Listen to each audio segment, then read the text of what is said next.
Alhamdulillah, nahmaduhu wa nasta'inuhu wa nastaghfiruhu wa nu'minu bihi wa natawakkalu alayhi wa na'udzu billahi min shururi anfusina wa min sayyiati a'malina man yahdihillahu fala mudilla lahu wa man yudlil fala hadiya lahu wa ashhadu an la ilaha illallah wahdahu la sharika lahu wa ashhadu anna Muhammadan abduhu wa rasuluhu amma ba'd.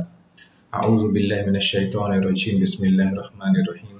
Wa nazzalna alaykal kitab tibyanan likulli shay'in wa hudan wa rahmatan wa bushra lil muslimin. Sadaqallahul azim.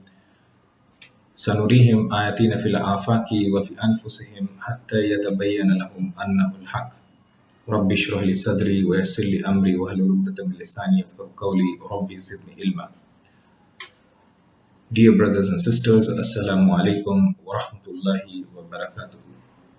We return after a week's gap with this week's analysis of global events and its relationship with Islamic eschatology. So this week we cover from Tuesday to Monday, 4 November 2014 to 10 November 2014, Tuesday to Monday. So today is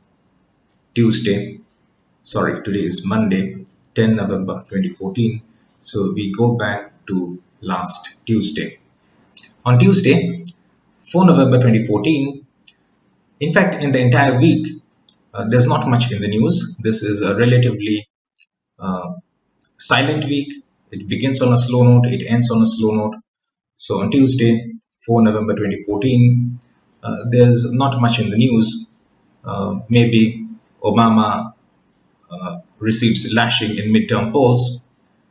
People may wonder what has this got to do with Islamic eschatology. Not much, except for the fact what we have said in the past, that these are signs basically which indicates to us, those who can assess and analyze the global scenario, that these are signs that America as a power is coming to an end and Israel as a power is coming to prominence. So people also wonder that aren't there any more important news being reported in the newspapers on a weekly basis? The answer to that question is yes, there are indeed a lot of news that are being reported, but we are only covering those news items which are related to Islamic eschatological analysis and not the other news. So that's something that we wanted to clarify. On Wednesday, 5 November 2014, we don't have anything in the news which is of significance really. So we just move ahead with the next day. There's no point in these short sessions to make news items out of nothing and just to make these sessions longer. There's absolutely no justification in doing so, more so because we are trying to keep these sessions short so that people have easy access to the info and the analysis that we want to share. So we move ahead with the next day. On Thursday, 6 November 2014, there's nothing major in the news, but still I'd like to give you some pieces of information, 2 news items which I want to share with you. Turkey prezes 1,000 room palace to cost $600 million. Yes, you heard it right, $600 million. So President Recep Tayyip Erdogan's new grandiose presidential palace is to cost Turkey $600 million. To give you a comparison, it is 30 times larger than the White House and it's even larger than France's Palace of Versailles. So these are the lifestyles of some of the Muslim leaders, I must add, so-called Muslim leaders.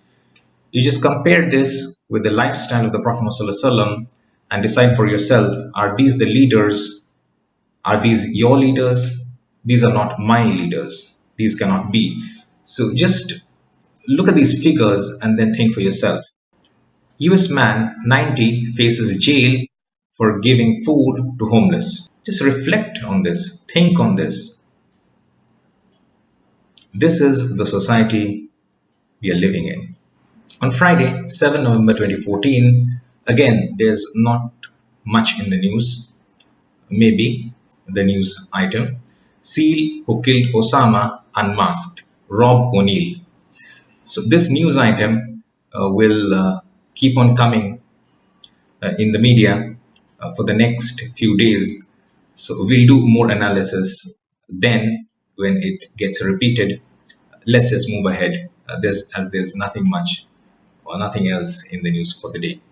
On Saturday, 8 November 2014, we read, again, there's not much in the news, but in continuation of the story of Rob O'Neill, who claimed to have shot Osama bin Laden, that is. So today we read, who shot Osama? Rival claims made. Now this is interesting.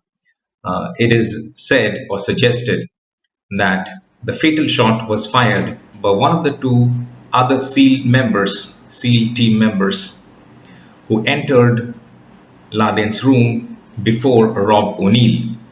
One of them being Matt Bissonette. So Bissonette says, remarking about Rob O'Neill's claims, that two different people telling two different stories for two different reasons. So this is something interesting, and we should think about it. There are discrepancies in the stories that are being narrated. How is that possible? Just think for yourself. I'm giving you hints. Just think for yourself. If required, we'll come back to the topic later. So here, Matt Bissonette, he says that whatever he says, that is O'Neill says, he says, I don't want to touch on that. So that's why I said yesterday that this is some interesting news that is coming up, interesting stories that are being written, and so that is why there are some discrepancies in it as well. I think I have given you sufficient hints what I'm trying to suggest. For the intelligent, that should be enough. On Sunday, 9 November 2014, we have two interesting news items. World is on brink of new Cold War, warns Gorbachev. He is correct, but except for the fact that it has already begun. Gorbachev himself has said that some people even suggest that it's already begun, which is our opinion as well. So this is also being labeled as or termed as Cold War 2.0, or also as hot war. So between this Cold War 2.0 or hot war, whatever you may call it, or the new Cold War, it's already begun, and we can see the signs. British cleric Anjem Choudary wants to live under ISIS rule.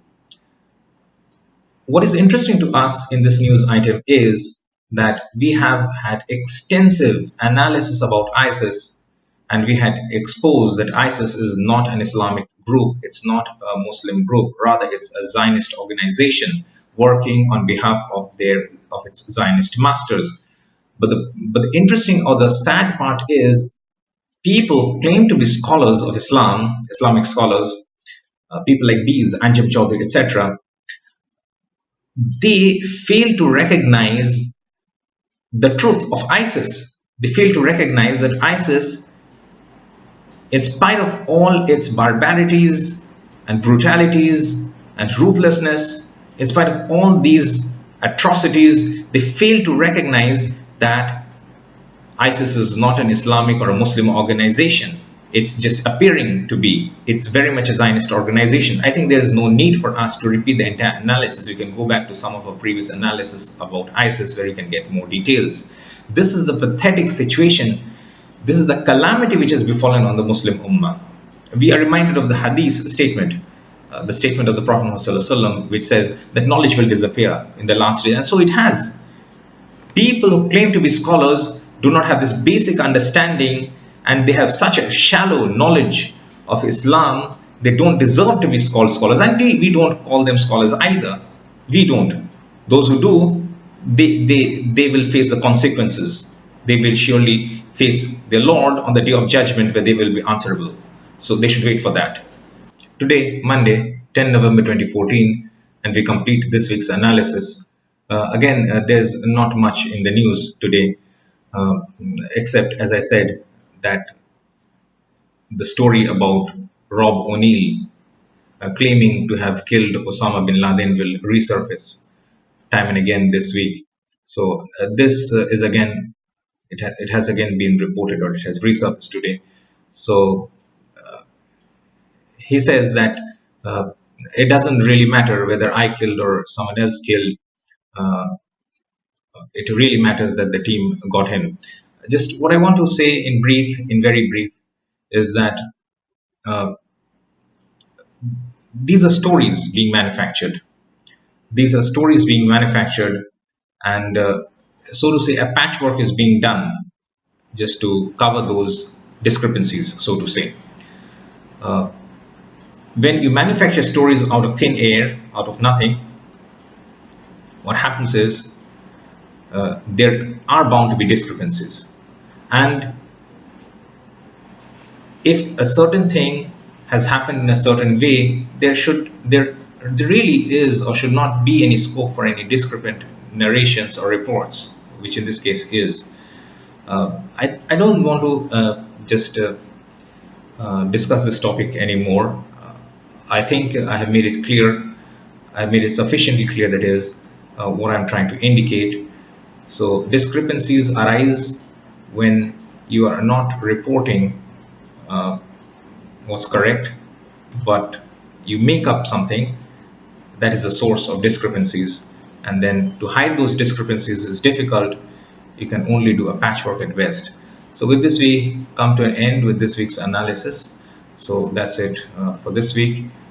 Wa akhiru da'wana anil hamdulillahi rabbil alamin.